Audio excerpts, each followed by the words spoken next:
City of joy Kolkata, সেখানে দি iconic Indian ফুটবলের Mecca Salt Lake stadium. সেই সল্টলেক স্টেডিয়াম ভ্যান্ডালাইজ, যে সিটস ভেঙে দেওয়া হয়েছে আর যেই ঘাসে মানে লেজেন্ডস অফ দ্য গেম খেলে গেছে, যেখানে মানে রেকর্ডের পর রেকর্ড দেখেছি আমরা। সে দেখেছিলাম 1 লাখেরও বেশি লোক একদম প্যাকড কলকাতা ডাবি উইটনেস করেছে। কত ইতিহাস এই মাঠে, এই পিচে সবাই যেতে পারে না, সেই পিচে একদম ফ্যান্সরা উঠে গোলপোস্ট ভেঙে দিয়েছে, নেটস ছিঁড়ে দিয়েছে। ফ্যান্সরা যে বিক্ষোভ, যে রাগ যে দেখাচ্ছে, যা করছে একদম ঠিক করছে। আমিও যদি এমনি এত টাকা দিয়ে টিকিট কিনতাম আর দেখতে পেতাম না যাকে দেখতে গেছি, আমিও এই রাগ দেখাতাম। আমি হয়তো এই ভিড়ের মধ্যে ওখানে মাঠে কিছু একটা ভাঙচুর বা তাদের সঙ্গে কিছু না কিছু তো একটা বিক্ষোভ দেখিয়ে আসতাম। বাট প্রশ্ন তো এটাই যে কেন হলো এই মিসম্যানেজমেন্ট? ওয়েল, এখন একটা নতুন ট্রেন্ড শুরু হয়েছে। কোনো সুপারস্টার বা ইনফ্লুয়েন্সার কেউ যদি আসে, মানে তাকে ঘিরে নেয় প্রথমে দ্য সেলিব্রিটিজ, লোকাল সেলিব্রিটিজ হোক কি যেই হোক, মন্ত্রীরা বা ইন্ডাস্ট্রিয়ালিস্ট, এরা আগে ঘিরে নেয় তাদের পরিবার, তাদের কাছের লোক, তাদের বন্ধু,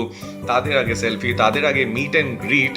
কিন্তু মেইন যে ইভেন্ট যেটার জন্য কেউ এসেছে, মানে মেসিকে তো আমার তরফ থেকে, সব ফ্যান্সদের তরফ থেকে সত্যি সরি যে মেসিকে এটা ফেস করতে হলো। কিন্তু এই সরি স্টেট অফ অ্যাফেয়ার্স, এখান থেকে বেরোতে হবে। অ্যান্ড রিফান্ড চাইছে ফ্যান্স। ক্রেজি সিচুয়েশন বলতে হবে। এই অ্যাঙ্গার একদম ভ্যালিড অ্যাঙ্গার যাকে বলে। অনেকজন তাদের পুরো মাইনেটা দিয়ে টিকিট কিনেছে, কেউ ইএমআইতে কিনেছে, কেউ 1 সপ্তাহ 2 সপ্তাহের খরচা, একদম হাত খরচা সাইডে রেখে এই টিকিটস কেটেছে। অনেক স্বপ্ন নিয়ে মাঠে গেছিলো। তারা জানে হ্যাঁ হয়তো হ্যান্ডশেক করবে না, সেলফি উঠবে না, কিন্তু মেসিকে একটা দূরত্ব থেকে দেখবে, সে হয়তো মেসি ওয়েভ করবে, একটা স্ট্যান্ডের দিকে তাকিয়ে হাতও যদি নাড়ায়, অনেকেই ভাবি না আমার দিকে তাকিয়ে হয়তো করেছিল। এই জিনিসটাও মিস করে গেল ফ্যান্সরা, যারা হাজার হাজার টাকা দিয়ে টিকিটস কিনেছে। ইনফ্যাক্ট ভালো করে দেখতেও পারিনি, কেন কি মানে সেই মিনিস্টার্স, সেলিব্রিটিজ, মানে ইনফ্লুয়েন্সিয়াল পিপল, তারা ঘিরে রেখেছিল এই আইকনকে, the living legend of world football.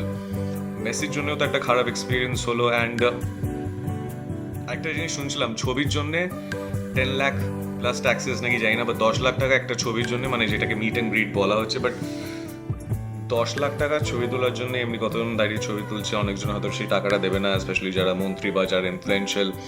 But এটাও একটা রেভিনিউ এইভাবে জেনারেট হচ্ছে। অ্যান্ড আমি জানি না এটা মেসি জানে কি না, ছবি তোলার জন্য 10 লাখ প্লাস ট্যাক্সেস। একটা স্ট্যাচু, জানি না মেসির মতন আদৌ দেখতে হলো কি না। আমি দেখেছি, আমার লাগেনি মেসির মতন দেখতে, কিন্তু এই স্ট্যাচুটা বানাতে যা খরচা, মেসিকে ট্যুর করানো যে 120-30 কোটি টাকা যে খরচা হয়েছে, বা এই টাকাটা তো উঠেও যাবে, প্রফিটস তো হয়ে যাবে। ইন্ডিয়ান ফুটবল আইএসএল এখনো অন হোল্ড।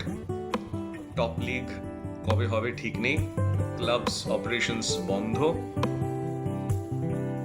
আর এর মাঝে Messi visit the iconic Salt Lake stadium ভাঙচুর, ফ্যান্সরা রেগে,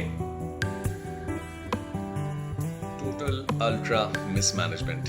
ওয়েল, মেসিকে তো ইন্ডিয়ান ফ্যান্স, আমাদের সবার তরফ থেকে সরি যে এইসব তাকে যেতে হলো। অবভিয়াসলি হয়তো এমন সিচুয়েশন হয়ে গেছিলো, তাকে চলে যেতে হলো, এতই কেওয়াস হয়ে গেছিলো।